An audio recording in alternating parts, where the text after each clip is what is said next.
Welcome back to Neighboring. Neighboring is a series of interviews where we ask different people around our community, whether they're neighbors, business leaders, civic leaders, really this idea of what does it mean to be a good neighbor. And today I'm here with Palermo Galindo from the city of Fort Wayne. And maybe somebody in Fort Wayne that knows more about the neighborhoods in Fort Wayne than really anyone else. So thank you for joining us and coming to share what you know about neighborhoods and this idea of neighboring. Thank you for the opportunity, and I'm glad to be here for this invitation. Introduce yourself. Tell us about yourself, your role here at the city of Fort Wayne, and some of the work that you do. Yes, well, I've been a resident in Fort Wayne for over 25 years, and I love the city. And one of the things that I saw when I first moved into Fort Wayne, it was the opportunity to really make a difference in this community. So I really started networking with people, and over the years, since my network grew throughout the city, I was able to really connect with the city and apply for the community liaison position as a Hispanic and immigrant liaison, which then grew into a citywide community liaison.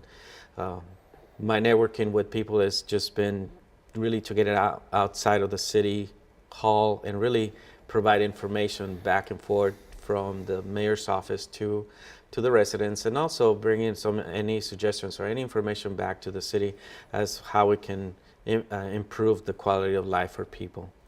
So practically, what does that look like? So you're one of those person that really like the connector for the city of Fort Wayne to the neighborhood level and community.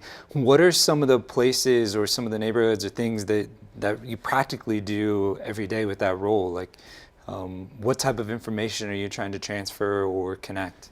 Well, since we developed 311 system, people are now able to call about trash pickup or light poles that the lights are out. You know, those are things that are happening on a daily basis.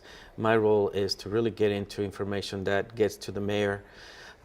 Requesting things that are happening in the neighborhoods, how the people want to get their neighborhood reinstated, how they can improve their neighborhood to a level that they feel safe. And by connecting them with resources that we have, and I actually have a webpage where we can provide all that information, connecting with the state to register the neighborhood association, acquiring information from other presidents that have the experience there. And I believe you already talked to some of them that have done a tremendous job here in the city and continue to do that for the neighborhoods.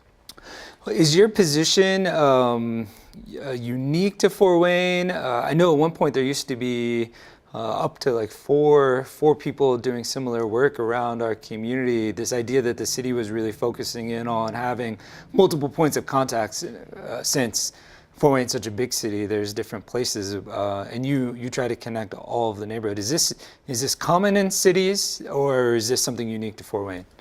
It's common in cities. Some cities, depending on the budget, they do have those. Yes, we used to have 4 liaisons in the city, and through budget cuts, we had cut down to 3, and then became one, which is myself. And now, the way I really connect with the neighborhoods throughout the city is to really, I have a standardized information that is given to them every month. And also, when people call me or send emails to the mayor, I answer those calls or emails where they need that information. And it keeps me busy, but something I love about the city, because I feel like I'm paying back to the residents of how much opportunity was given to me to take care of the city. So talk about that. Talk about that personally. Like, what is what is that kind of responsibility or that feeling that you feel like you get to be someone that gives back through your job? Like there's an essence where sometimes people are like, this is my job and this is what I do and what I'm responsible to the task. But it sounds like for you, there's something deeper for you that is motivated and part of this. Can you share about that? Like what is it for you that says, I feel grateful and feel a responsibility in this job? Well, to me, always my work ethic is to go above and beyond what's expected from a my job description. It's really to connect with people, and because again, my children were born here, and I've been here over 20 some years. That makes me even to strive better to get this community going and move forward and connect the neighborhoods where they need that information to make them better, and also create that sense of a large community. It's just not a city, but a large community where you feel safe, people, and you can connect with them. And if there's any questions about how things are done in a certain neighborhood, then we can figure it out how to do that for you. And that's my role, is just to serve. I take servant leadership very serious for myself and the people I work with. How many different neighborhoods are in City of Fort Wayne? Tell us about the City of Fort Wayne, the size, how many neighborhoods, things like that. Yes, we have over 400 neighborhood associations, and as the city continues to grow, we'll get more. The most active, a little bit more, probably about 300 or 250, something like that. That either send me their information. I update their information on the city's webpage. There's a lot of resources there, where my job is to really collaborate with them as a community liaison and a neighborhood advocate as well. Yeah, getting a bit of a macro view today of the City of Fort Wayne, and we might dive into a little bit micro. From all of the neighborhoods and the years that you've been doing this, are neighborhoods facing similar issues, or are there some generalization issues, or are they kind of facing similar issues, or are these really independent and specific to each neighborhood or kind of pocket of the community? Well, yes, they all, from what I have assessed over the years, everybody wants a high quality of life for the neighborhood. They want to be safe. They want to, be proud of the neighborhood. So some neighborhoods over the years have, going up, and they kind of got in a plateau, and then they have to kind of re-energize as people move in and out of the neighborhoods. That's an important way to really pass on the information to the next generation or the new residents. So there's neighborhoods where there's a lot of younger families moving into, and then there's the old residents that have been there for many years because they love their neighborhood. So I try to find a way that they can really connect to each other and pass that information and give that treasure, of history from each neighborhood back to the next generation. And it's important to continue that. I think we're doing a great job. What I've seen is a lot of collaboration over the years, and there's always some challenges when there's change, but I think the most important thing is to really keep positive, work towards a better city and a better place for everyone. Yeah. What do you feel like makes a healthy neighborhood healthy? A lot of communication. I know we have social media, we have the cell phone has everything that you can possibly think about, but the main piece of a great and healthy neighborhood is to really come face to face with your neighbor and talk about anything that's going on. Then if you really get to know your neighbors to your right, to your left, and in front, at least on the street, and then communicate with the other ones that might be captains for the block or anything, that makes a healthy neighborhood. So if they see someone that is not in the neighborhood, or kind of you're kind of thinking about, well, I don't know, I never seen this car, or they gotta find out. Most of the time, is something that the neighbors really can pinpoint and then figure out how they can tackle that, and it's important. So communication, connectivity with kind of your immediate neighbors, Yes. sense of kind of ownership that we are noticing things and we're going to talk about it and we're going to share about it, are some of the things that are healthy. Are healthier neighborhoods more resource than other neighborhoods, or what is the economic resources? How does that come into play, or does it really come into play from your perspective as far as, are just healthy neighborhoods wealthier neighborhoods, or is that even a factor? I don't think so. I think that as many neighbors really start to connect with themselves, they become enriched. So it doesn't have to be a wealthy neighborhood. Okay. It could be a neighborhood that it's, for instance, on an area that we have, there was a lot of crime. This president really took on the neighborhood and started developing a program, adopt a block, and then really work on making their neighborhood better. The break-ins diminished drastically. The kids started playing outside more. They had lots that were abandoned, and now they have created playgrounds for those. And that's in an area there's used to be a lot of crime. Now it's again has diminished, and it has enriched the life of the people themselves, and they feel safe.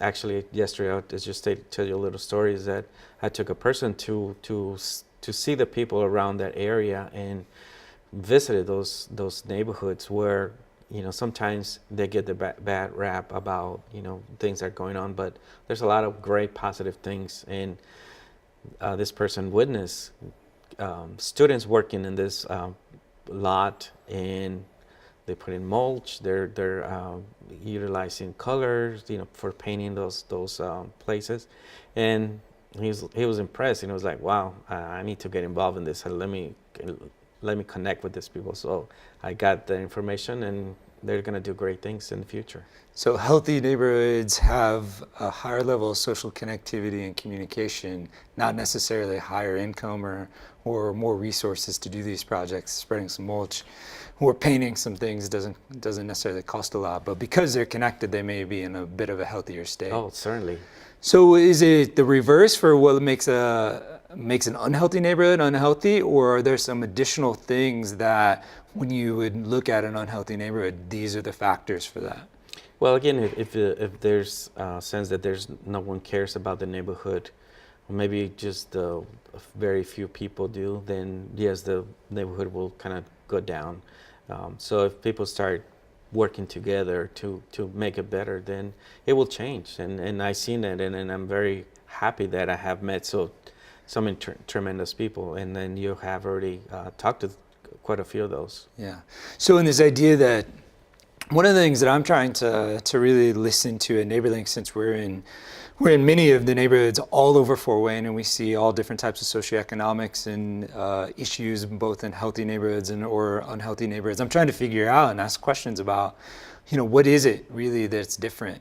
One of the things that I see is that there's often an outside perspective towards a particular area, town, or a neighborhood, and saying that neighborhood is just kind of broken, they don't care anymore, they don't have any interest in doing anything else, and so it's going to take some outside force to fix it. But what we're seeing is that there really are people that care in that neighborhood. There are people that have lived there a long time, they have ideas, but they've lost something. They've lost hope, they've lost energy, life circumstances have taken over, maybe some of the key people at one point. Have you seen, and in different neighborhoods, what does it take for a neighborhood to start to transition? Is it a lot of small things? Is it really just somebody taking ownership in a new way? Can an unhealthy neighborhood transition quickly, or does it take a lot of time? It depends on the people themselves, but actually, again, I see that a transformation from one person really caring about what's going on in the neighborhood, and really that kind of takes on for the neighbors to realize, oh, well, he cares about what's going on the street or the neighborhood. I also care about it because I have a family. My children, need to have a place that they're safe and they feel secure. So that kind of trickles down and ripples throughout the neighborhood. And it could be just, again, one person. It could be 5 or 10 people. And it's just actually doing it. A lot of people just talk, but the ones they actually get their hands on doing things, and that's what happens. And the change could be really fast, and it's a great thing to see within in a year how a neighborhood could change, and it's a doable thing. Yeah. So, having done this kind of work for a long time, being this connector in the middle and seeing lots of great and bad and seeing a wide variety, how has your job helped you in the things that you've learned transition as a neighbor yourself? Like, have you seen change over the years? Like how you may have perceived what a neighborhood or what a neighbor is, and maybe how you're living that out personally today? Yes, that's certainly. When I moved in to my house, it's like, didn't know about the covenants or any restrictions. Yeah. And so over the years, I had to learn about that and really relay that information to the neighborhood associations, which they have a lot of the same questions that need to be answered. And as I mentioned before, I standardized a way that they could follow up step by step how to start the neighborhood association and follow others neighborhood associations' success. And then that has given me the opportunity to be able to say yes, be positive, and you can see so many great things happening in your neighborhood. Another neighborhood received a grant of $96,000 because they got together and really got a plan and applied for a grant, and they got it. So it all depends on the neighborhood. So that's what I tell at my neighborhood presidents meetings that I have quarterly, is to have someone to really provide that information. And you were one of my guests a few months ago, and I thank you for providing this information that NeighborLink is doing to change the lives in many people in many neighborhoods throughout their places. Well, thanks for having me on that as well. NeighborLink is doing our best equally and partner with the city as far as trying to connect neighbors to help each other. Like, it's this reconnection work that we do more than it is fixing houses or anything like that. It's that reconnection work. How does this impact the way that you parent your kids? Like the work of being socially connected and being good neighbors. How does that influence the way that you raise your kids? Well, again, the children want to use just the phone all the time, or the tablet. It's really getting them out to the ice cream socials or any events that are within the city. Sometimes there's garage sales. You don't really have to buy anything, but really just go visit your neighbors. It's a good way to establish that relationship.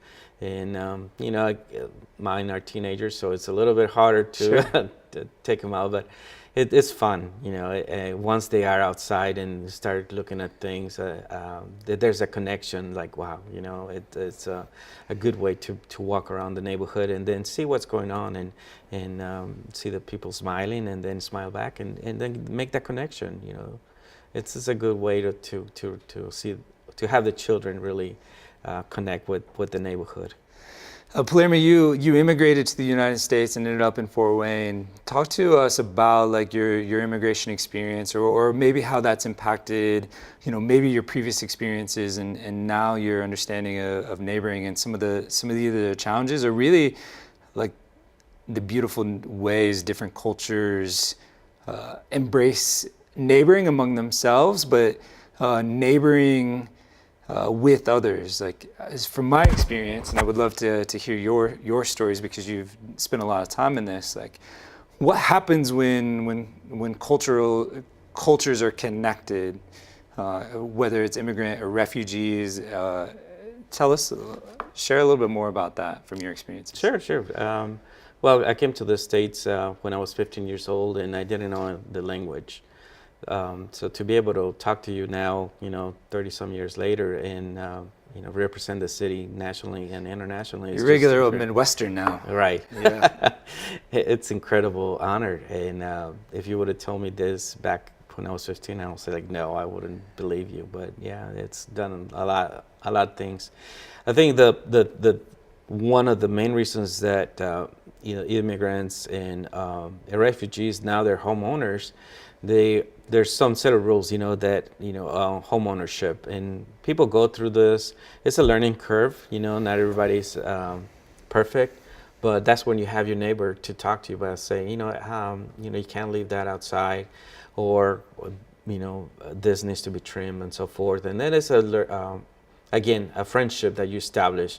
I know from some neighbors, they have told me that, well, my neighbor is from, let's say, for Burma, and they didn't have a lawnmower, so I let them borrow my lawnmower, and I showed them how to do it and everything else. So that was a good learning connection, for them, because now the neighbor learned how to mow their lawn, but also the neighbor really connected with the family. So that will now will be a good relationship. They tell me like, oh, they cook really good food. They always bring me stuff. So there's back and forth things that are going on with them. Yeah. And it's a good thing. Again, not isolating yourself. Is the best way to really get what's going on with the neighborhood. So when I was learning the language, it's intimidating to really talk to anyone in a different language, because you're not sure how you're going to pronounce the next words. And myself, I mispronounce many words, Sure. but it's a learning curve, and you just need to get that fear of that off yourself, and then really move on to it. And when I'm in the radio talking to the people in Spanish on the radio station, then I mention the same things, and people start connecting, and they call the radio station, and they're like, oh, I want to know more about how to volunteer. I care about my neighborhood. How, let me know how I can do it. So that starts a good way to get that next generation of neighbors integrated into a neighborhood to really make a difference and really establish that connectivity with their neighbors. Yeah. Mm-hmm. Well, the city you guys have a hard job. Like anybody that's trying to be the connector between the city and the government to the people of the community, there's all kinds of opinions and perspectives of how that should happen. And I have a tremendous respect because we work closely with the city. We know that it often in the public is misconceived as the city just doesn't care, or they're so disconnected and they're just about protecting and enforcing rather than trying to bridge the gap. And while in some cases that happens, and that's true, like there's only so much the city is designed and the government is designed to do. The rest is on the community and the neighborhoods to kind of help out and be the social sector and connect relationally. So from NeighborLink's perspective, we couldn't imagine not having a healthy relationship with the city, because when neighbors and volunteers desire to help, we need certain influences and having those connections. And for anyone listening that has had bad experience or thinks in terms of code enforcement, for instance, as being one group that just doesn't care, so many of those folks go above and beyond even the job duty to try to be the connector and connect to outside organizations. Housing in neighborhoods are just complicated. And so thanks for all your hard work on that. Oh, my pleasure. And I believe that a lot of the people in our city are, trying their best to service our community. And sometimes people don't like the answer because that's what the ordinance is or the code is. But they try to give them information that might be able to help them as well. So it's not just like it's a no, sounding no, and that's it. Nothing is taken care of. But no, actually, saying, like for myself, I'll say, well, I cannot promise, what you want, but let me figure it out and find out the best way, the best possible way to take care of your situation. And then I connect at least with I always try to connect with at least 3 people or 3 resources to give to the person calling or emailing me, and to be able to assist in their situation. And they really appreciate when I call them back. They call in. Within a few hours, I call them back, I'll answer the emails, and they're very appreciative. And sometimes, again, the answer is not what they want, but they really appreciate that the service was done promptly and that their situation was heard.